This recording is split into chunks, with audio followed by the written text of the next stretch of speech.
Hey guys, my name is Daria, and today I'm going to be going over the solution for question 15.25 for the Eduflow Assignment 4.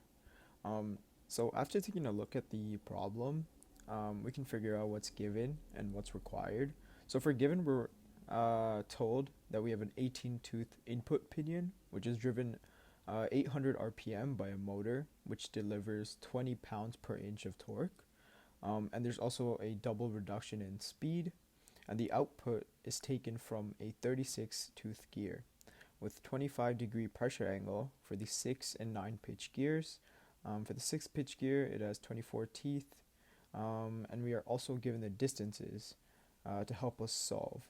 So for the required, we're asked to figure out different gear dimensions and also identify force components between the gears.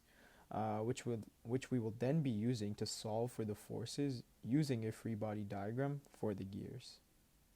So first we're going to start off by finding the pitch diameter of the input pinion, and we can calculate this using the given. So we were told that the input pinion has 18 teeth with a pitch of 9. So dividing these two, we would get a value of 2 inches.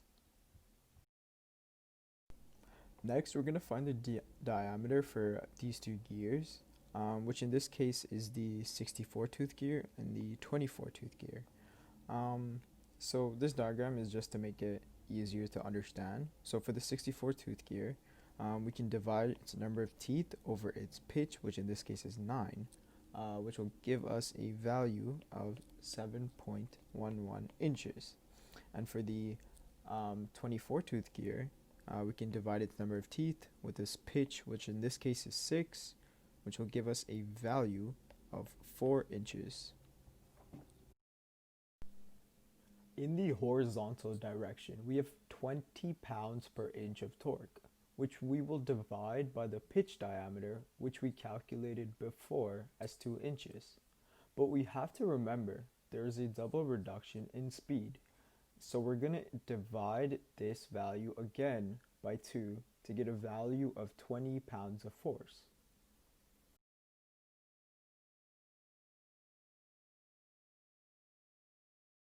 Since we know the pressure angle, we can find the force in the vertical direction as 20 times tan 25, where 25 is the pressure angle, and thus we get a value of 9.33 pounds. In terms of our A values in the vertical direction, it will be pointing this way, and in the horizontal direction, pointing this way. For the second gear, it's the same thing. So in our vertical direction, we have our B value going up, and our B value horizontal pointing this way. So moving on to finding the components. So since we know we have 20 pounds in this direction, from the other gear, we're going to multiply it by the diameter of that gear, which we calculated as 7.11 inch, over the diameter of this gear, which we found as 4 inches, and this will give us a value of 35.55 pounds in this direction. For the vertical direction, once again, we're going to use the same method as we did before, using our angle of 25 degrees. And the value we just calculated in the horizontal direction, we're going to get a value of 16.58 pounds. So here's a summary of all the values that we calculated just now. So we have our 20 pounds in the horizontal direction and the 9.33 pounds in the vertical direction for gear A. And we also have the horizontal and vertical components of the bearings for A and B, which we'll later be calculating. And we also have our 35.55 pounds and our 16.58 pounds in the vertical direction for gear B. Along with that, at the bottom, we have the distances all the forces are at. So we have our 2 inches, 8 inches, and 2 more inches, which we'll be later using to find the forces that are pointed in each direction. So for the horizontal plane, the moment at A is equal to 0. So let's see which components will be added and subtracted in the horizontal plane. Let's take rightwards as our positive direction. In this case, we have 20 pounds at 2 inches plus 35.55 pounds at 10 inches away, which we got from adding 2 plus 8. We can see the bearing component at B is in the opposite direction, 12 inches away, so it'll be subtracted. This all equals to 0. If we rearrange for BH, we get a value of 32.96 pounds.